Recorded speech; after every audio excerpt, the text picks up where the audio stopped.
Puji Tuhan, kita berjumpa dalam acara Sate B3, Saat Teduh bersama Bapak-Bapak Beriman. Hari ini kita akan belajar mengenai Yakub yang sendiri di tengah jalan ke Padan Aram Mesopotamia.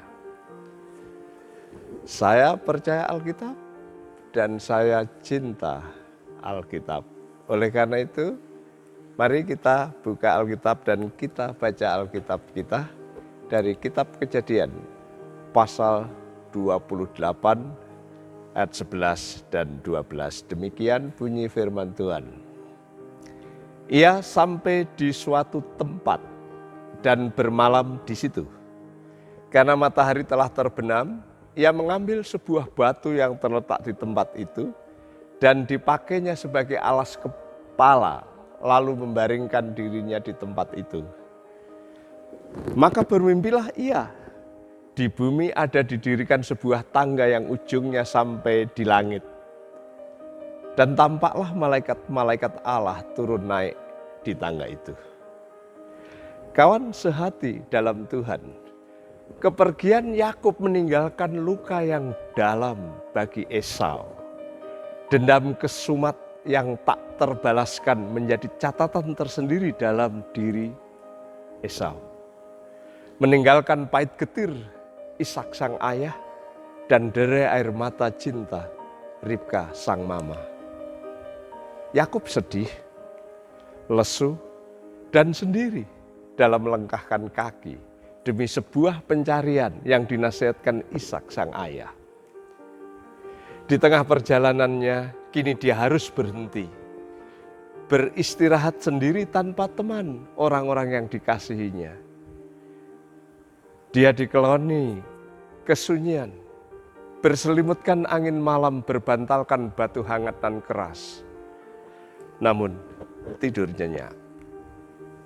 Heran melihat panorama demikian, bukan? Apakah ini wujud seorang yang ndablek atau seorang yang pasrah kepada Allah? Susah menemukan batas yang sangat tipis ini. Mengapa? Jelas Yakub dipenuhi dengan sejuta rasa yang saling tindih. Ruwet bagi benang kusut, susah diurai antara perasaan suka lantaran berkat Abraham jatuh kepadanya. Perasaan duka karena harus berpisah dengan ibu tercinta. Sedih bercampur haru sebab ayah yang ditipu namun rela memberkati. Takut karena kakaknya marah besar. Tapi Yakub dapat tidur enak. Bahkan mimpi melihat keajaiban-keajaiban supranatural. Melihat tangga menuju surga dan malaikat turun naik. Hebatnya lagi, Yakub tidak sendiri. Tuhan hadir di saat Yakub capek tertidur. Rupanya Tuhan tidak tidur. Tuhan beserta dia, Tuhan menjaga dia. Bahkan dikatakan di dalam ayat 13, 14, 15 demikian. Berdirilah Tuhan di sampingnya dan berfirman, Akulah Tuhan Allah Abraham, nenekmu, dan Allah Ishak.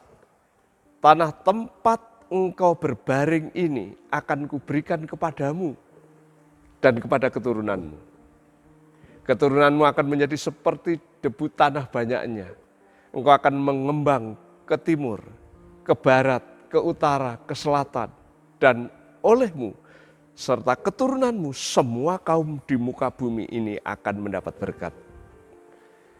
Sesungguhnya aku menyertai engkau dan aku melindungi engkau kemanapun engkau pergi.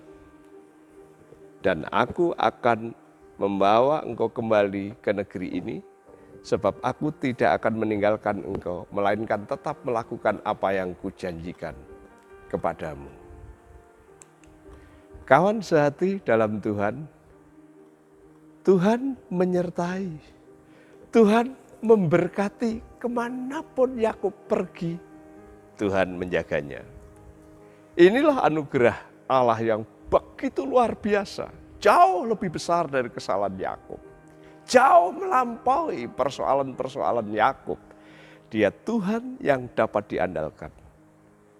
Apakah kita pernah berbuat salah? Pasti pernah. Apakah kita sedang gundah gulana, dekat dengan putus asa, tidak bergairah, tidak tahu arah, dan mau menyerah? Tuhan yang sama, yang disembah Bapak Abraham, Bapak Ishak, dan Bapak Yakub, Dia sudah datang dalam nama Tuhan Yesus. Dia juga menyediakan anugerah yang amat sangat besar bagi kita. Lebih besar dari dosa dan pelanggaran kita. Lebih kuasa dari segala yang menguasai hidup kita. Entah itu ketakutan, sakit penyakit, setan, bahkan maut. Kuasa yang menyertai kita jauh lebih besar. Itu sebabnya percayalah kepadanya. Dia memberkati kita. Dia menyertai kita bahkan dimanapun dan saat apapun kita berada. Kita tidak pernah ditinggalkan sendirian. Tuhan menyertai saudara dan saya. Amin. Kita akan tunduk kepala dan berdoa. Tuhan, terima kasih atas kebenaran firman-Mu. Kebenaran itu menjadi santapan rohani yang mengenyangkan jiwa kami. Ajar kami untuk terus meyakini bahwa Tuhan menyertai kami, Tuhan melindungi kami, Tuhan memberkati kami. Tolong kami supaya kami bisa menikmati kasih dan anugerah-Mu yang jauh lebih besar dari segala persoalan-persoalan hidup kami. Di dalam nama Tuhan Yesus kami berdoa. Amin.